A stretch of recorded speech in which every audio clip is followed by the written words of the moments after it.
Chapter 22. An inside job. Although the day after publication of my article in the Sunday Express would be a rest day, I'd spend it thinking of little else except what I'd be walking into the next day. A sense of unease which began building the previous day intensified during the bus ride on my return to work that Tuesday, knowing that within a few hours I'd be sitting in the boardroom with two senior officers, 2 against 1. While not having been offered any representation, I hadn't felt the need to ask for any. However, I did make a call to the Police Federation the day before to explain my decision for doing something no one else appeared inclined to do, in going via the media directly to the public.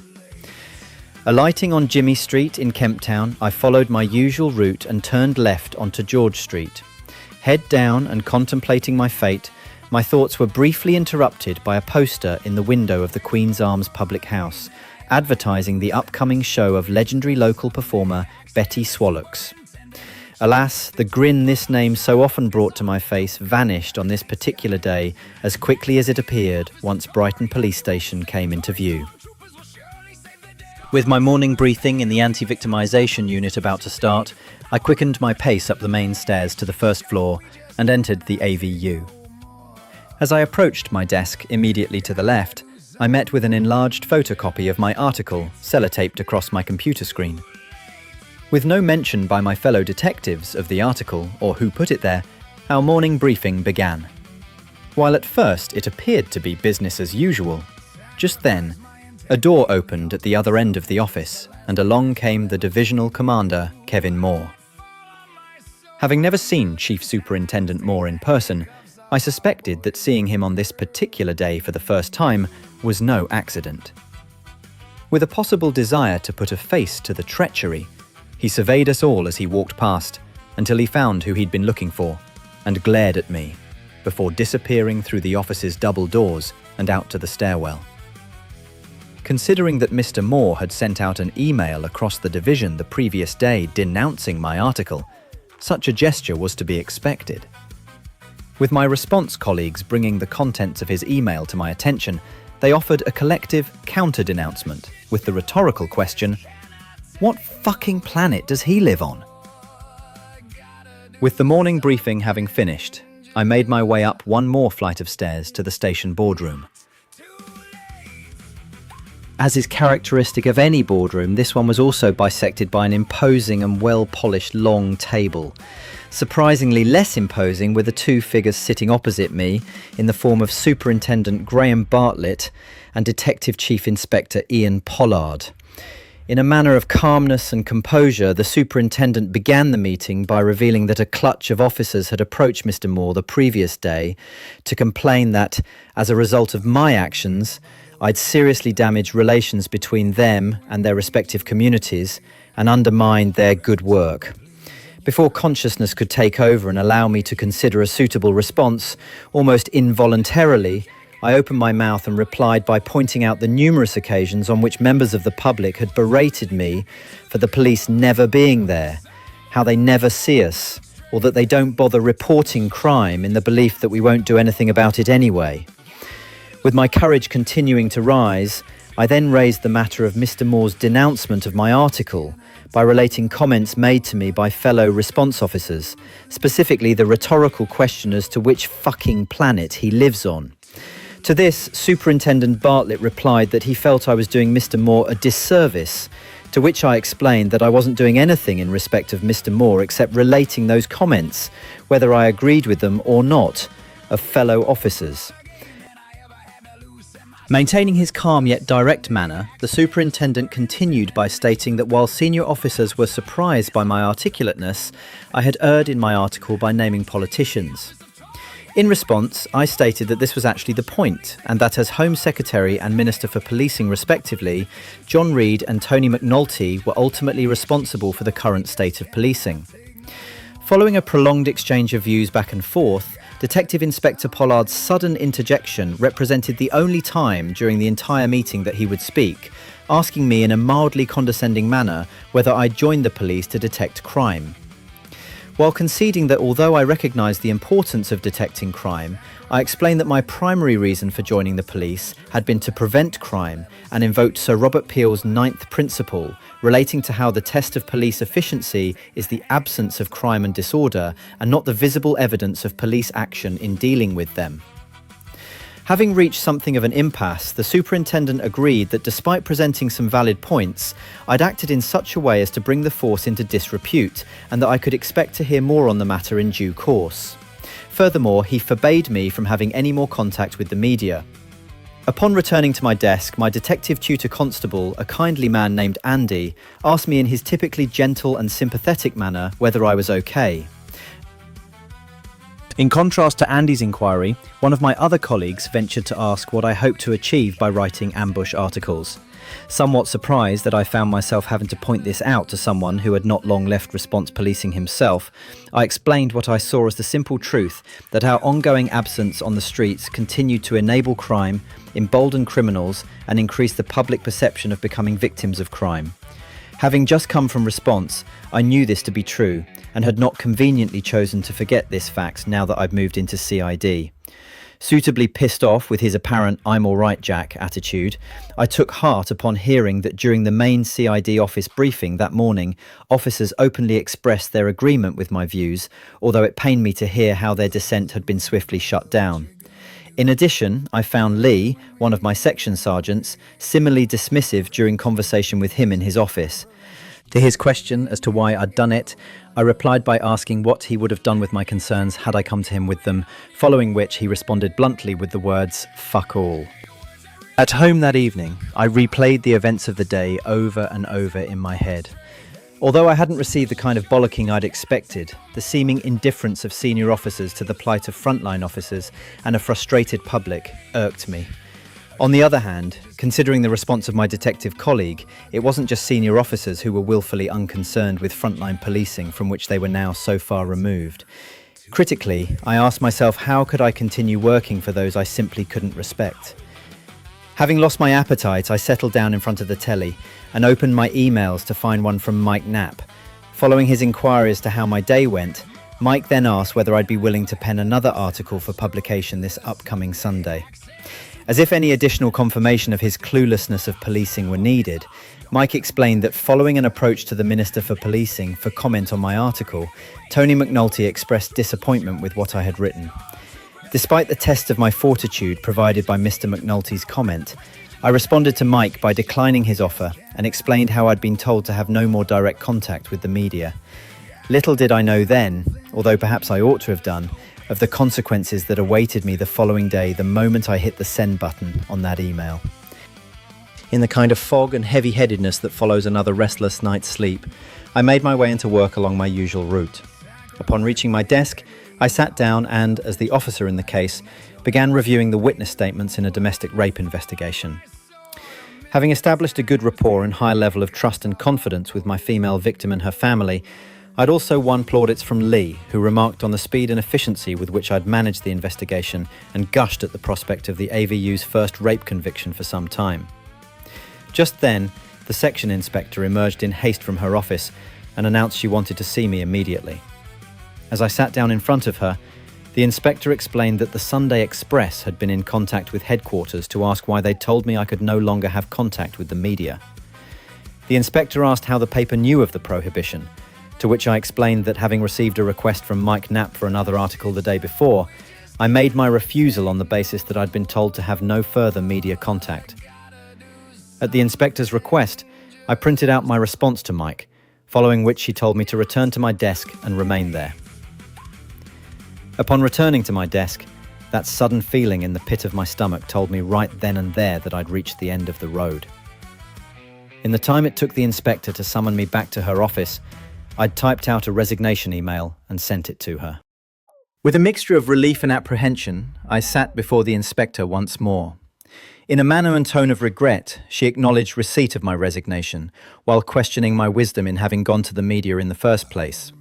Furthermore, she advised that although my response to Mike Knapp had been to refuse his request, my reply constituted a breach of the superintendent's order not to have any more contact with the media, as a result of which senior officers had authorised my immediate suspension.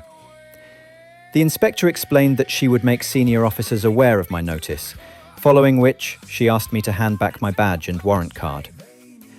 Having gathered my personal effects, I then said goodbye to my colleagues.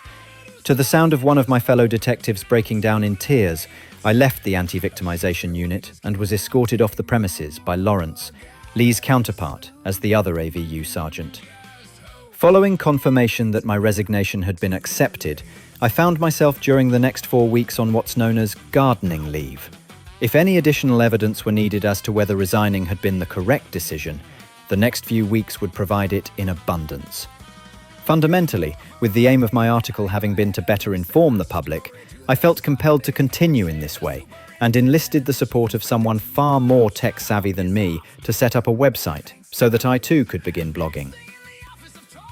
The website, entitled Real Policing, contained a call to arms to both my fellow officers and the public, and attached to which could be found a petition calling for police reform. The petition itself would run until the following year, when it was presented on the floor of the House of Commons by Castle Point MP Bob Spink. The aim of the petition had been to illustrate the public's dissatisfaction with target-driven policing methods, and called on the government to not only drop this method of measuring police performance, but also reduce the paperwork burden and onerous processes, which significantly impacts police visibility. Furthermore, the petition called for the role of police community support officers to be made one which supports the return of regular police officers to the streets. Interestingly, it was my position on police community support officers while blogging which exposed a difference of opinion between myself and some among my frontline colleagues. While there can be no doubt that with the ever-increasing demands placed on police officers, they need additional support in their role, I questioned the decision to provide the kind of support which did not have as its aim the intention to address the amount of time police officers spend on paperwork and processes. Consequently, with the sole aim of PCSOs to be the eyes and ears of the police, and with a remit to withdraw and report, in practice this meant that should a PCSO on patrol come across an incident, their limited powers would not enable them to deal with the matter beyond radioing in and requesting the attendance of a police officer. Therefore, implementation of PCSOs had led to a quick win approach to address, albeit partially, the lack of a uniformed presence on the streets, while the longer-term issue of reducing the paperwork burden and onerous processes remained unaddressed. Another practical example of a PCSO's limitations presented itself each time I found myself out on patrol with one of them. As mentioned previously, while Caroline and I divided the work generated by each incident we attended equally, when crewed with a PCSO, I had to pick up the paperwork of every job I attended, as their remit also did not extend to crime investigation. In the same way as teaching assistant support teachers and healthcare assistant support nurses, of course there is a role for civilians to support police officers. However, the support in the manner implemented came in the wrong place, with PCSOs on the streets providing more of a substitution for police officers than a means of support designed to put police officers back on the streets. Following on from how agencies of the state respond when criticised or threatened, particularly from within, my time on suspension, or gardening leave, also gave me a grounding in the ways of the mainstream media. After returning one afternoon from town following an interview I'd given to the BBC on Brighton Beach, I was surprised to find a journalist from local paper The Argus waiting for me on my doorstep. Having provided the journalist with exactly the same information I'd given to the BBC, the difference in the manner of their reporting could not have been different, with the BBC referring in their headline to me lifting the lid on figures, to the Argus's detective lifts lid on fiddled crime figures. With the Argus article containing embellishments and sensationalist accusations I'd never made to the journalist, it came as no surprise that my request to see the article prior to it going to print went unanswered. Naively, I'd allowed myself to walk into a trap, with my words being sharpened into barbs to be used by the Argus to hurl at Sussex police. Despite the incident with the Argus, I'd continue giving interviews to the media at this time and provided numerous anecdotal examples of the state of modern policing. However, Sussex Police left me in no doubt that I'd crossed the line after relating 2 specific instances of unsavoury practice which took place during my final stint on response. The first of these involved the £300 cash inducement we were offered during one pre-shift briefing to the section which amassed the highest number of detections for that month, which we were advised could be used for a staff night out. The second example concerned an incident I attended alone involving a runner, a dog walker, and an allegation of common assault. After having got to the bottom of what exactly had happened, it transpired that while running past a man and his dog along a busy main road in Hove, the runner had run too close to the dog, following which the dog snapped at the runner, causing him to stumble into the main road. Suitably incensed, the runner began to remonstrate with the owner, to which the dog walker accused the runner of running too close to his dog. An altercation then took place with the runner hitting out at the dog owner. In order to protect himself, the dog owner fought back.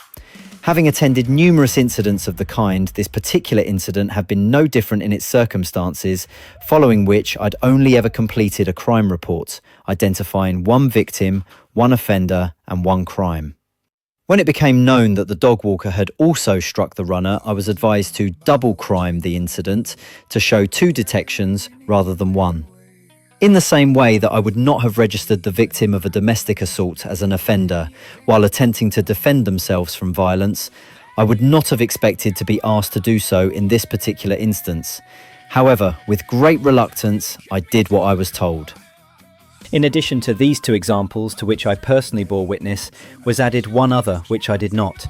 While I had no direct involvement in this specific incident, I had no reason to doubt the account of the response officer who did and who brought it to my attention prior to me writing my article. In the midst of a conversation during which we were discussing detection targets, the officer explained that having attended a sudden death and finding a bag of cannabis next to the body of the deceased, they had been directed to crime the cannabis possession.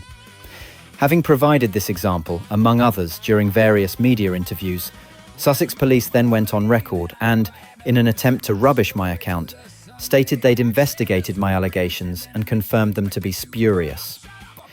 It's worth pointing out that whoever Sussex Police spoke to in order to determine my allegations to be false, they did not speak to me, as the officer in the case of the altercation between the runner and the dog walker, nor did they speak to the officer who attended the sudden death, as confirmed by the officer to me during a subsequent conversation following Sussex Police's so-called review.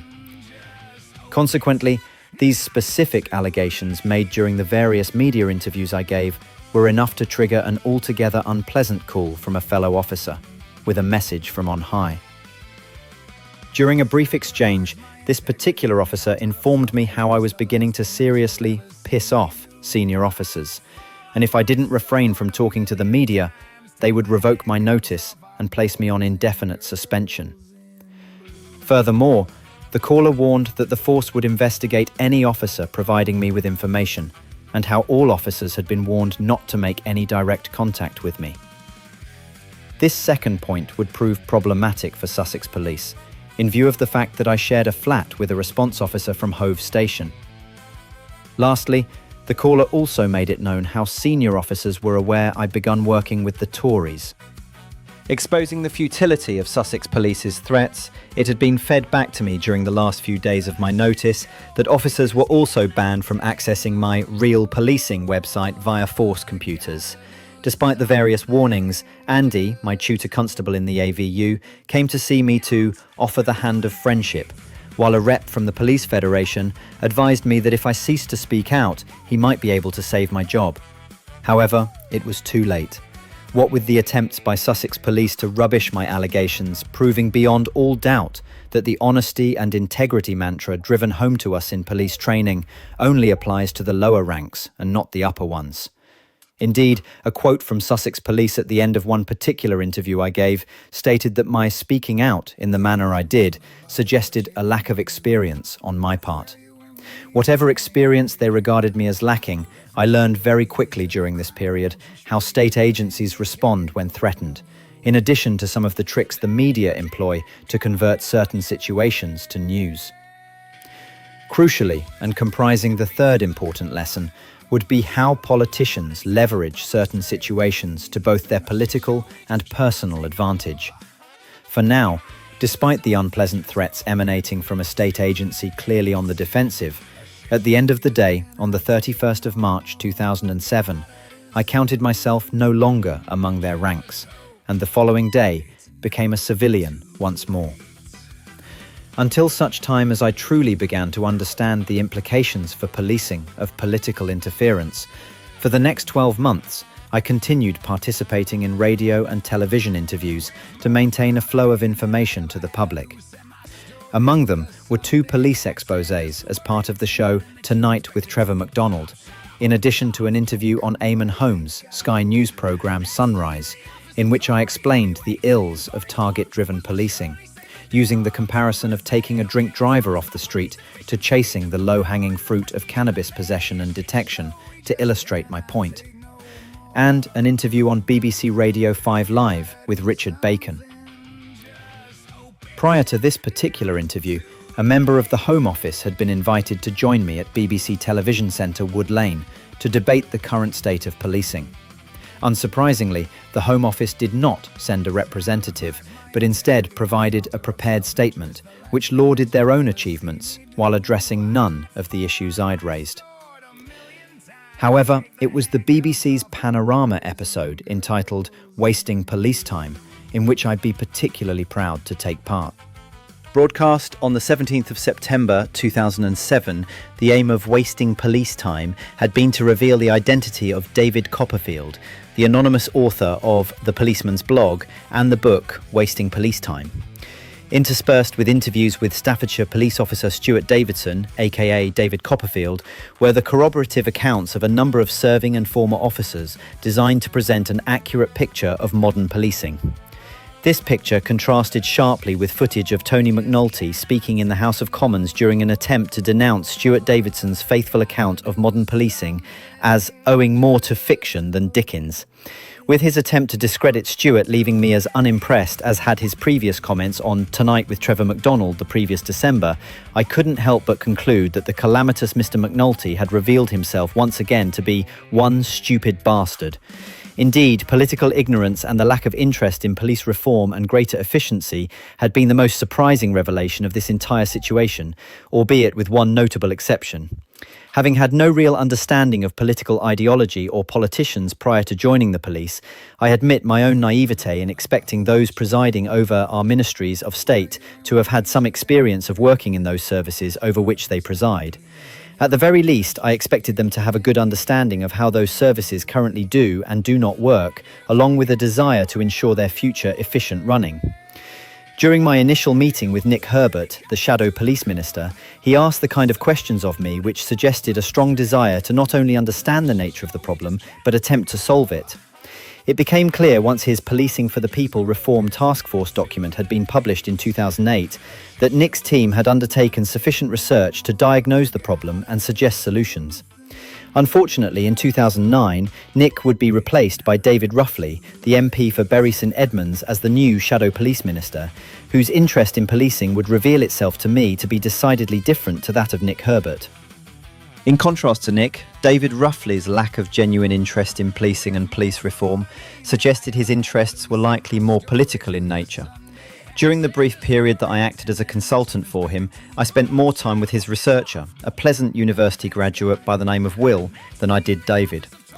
Having spent a day at a police station in David's Suffolk constituency, he, Will and I had a number of in-depth conversations with officers of all ranks, examining the numerous processes undertaken to deal with various types of offences.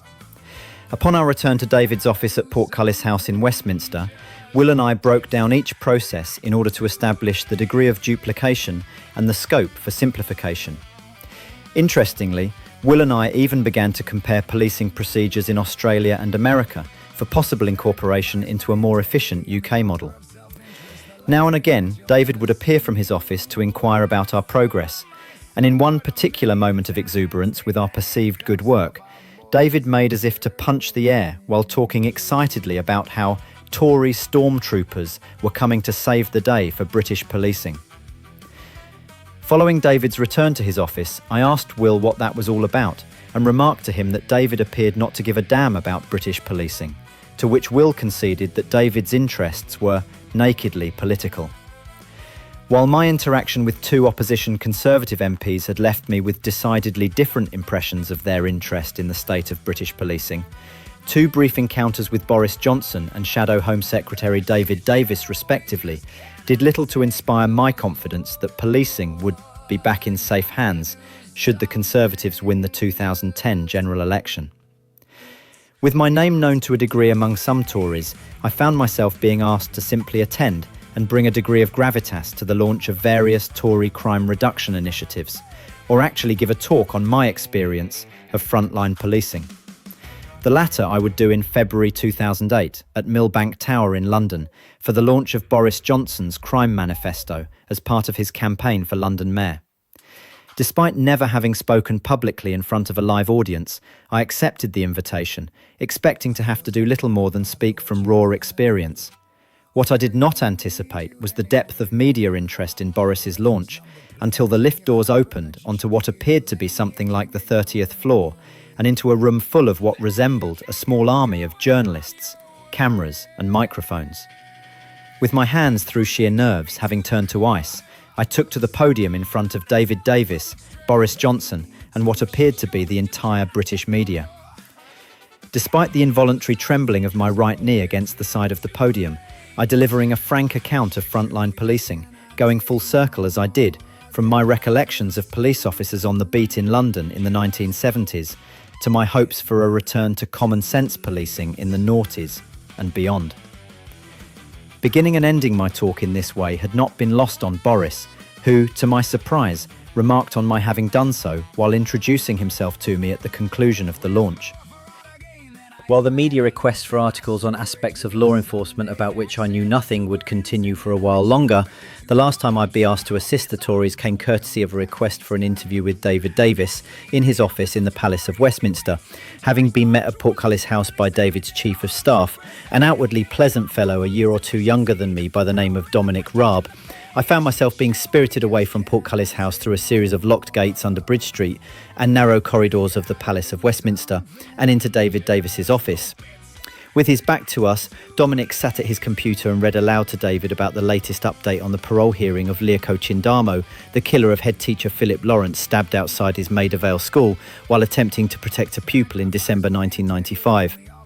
Glancing up to the shelf above Dominic's computer as he spoke, I spied a copy of Stuart Davidson's book Wasting Police Time.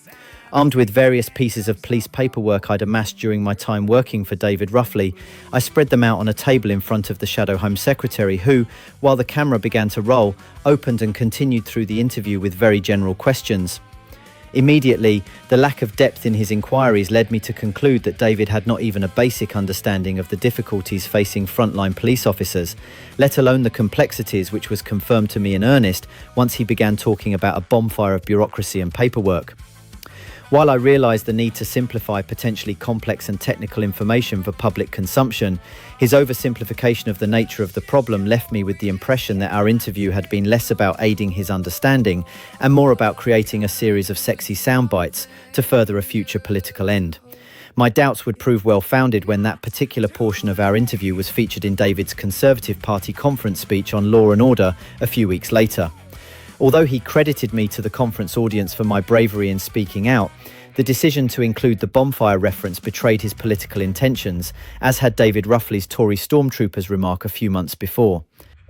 In sum, despite my naivety, or lack of experience as it had been characterised, it was not difficult in the end to join the dots and understand how modern policing came to be the way it is now. From sergeants, inspectors, chief inspectors, superintendents, chief superintendents and chief constables who, for various reasons including their own vested interests, turn the other cheek to the need for police reform, to politicians who appear more interested in short-term solutions rather than solving complex long-term problems, and thereby furthering their own political objectives. Police efficiency and public safety are at the mercy of their indifference and self-interest. Indeed, this experience demonstrated that a politician being well informed as to the nature of the problem means nothing if they lack the will and desire beyond the advancement of their own political careers to make British policing the best that it can be. Therefore, without the regular intake of similarly naive young officers to replace those leaving the front line, having had the idealism sucked out of them by a mercilessly inefficient system, frontline policing would be truly lost. Moreover, While it's a little late for me to go no comment, I have no hesitation in making full and frank admissions and taking responsibility for what was truly an inside job. With establishing intent always a factor in proving an offender's guilt, my intent was simple: to begin a potential chain of events which, sooner or later, would lead to a wholesale review of modern policing, with a view to police reform, a decrease in the perception of becoming a victim of crime, and an increase in the likelihood of being caught. From a purely psychoanalytic perspective, my actions were motivated by the government's failure to protect the public, conflated with my own parents' failure to protect my siblings and me, thereby creating that deep sense of angst at not feeling safe. So, with a desire burning stronger within me than ever before to prevent crime, yet knowing the limitations of doing so as a police officer, I found myself wondering where I should go from here. Just then, as if to show me the way, a voice that had stayed with me ever since that second day at Sully suddenly came to the fore. As for that accursed crime triangle, if its inclusion in police training manuals is to illustrate what the current policing model enshrines, it has its rightful place. However, if its inclusion is intended to inform officers of the cycle they must work to disrupt, they will be bedeviled by their inability to meet this expectation before they've even left their respective tutor units. Therefore, it might be just as well to remove it altogether, lest other similarly idealistic new recruits like me, hell-bent on preventing crime, also take it literally. I wasn't gonna bother what you're gonna do. Where are you when we need you anyway? Reference number please, and your crime prevention spiel. Then you can get going on your way. Then you can get going on your way. Words that really cut me to the core. Someone ought to tell the public straight. They need to know. A shit show we just cannot take no more. Gotta do something, just hope it's not too late. A shit show we just cannot take no more. Gotta do something, just hope it's not too late.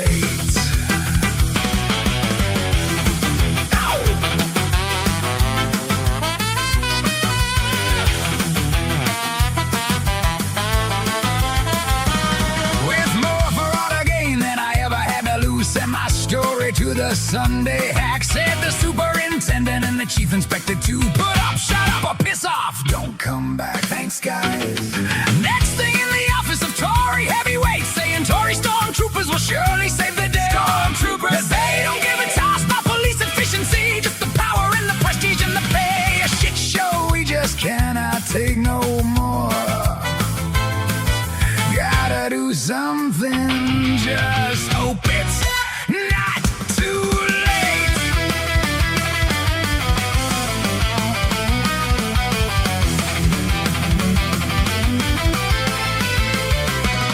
Sacrifice my integrity on the altar of self-interest. The last thing that you'll ever see me do. I'd fall on my sword 1,000,000 times. Take the handcuffs off our boys and girls in blue.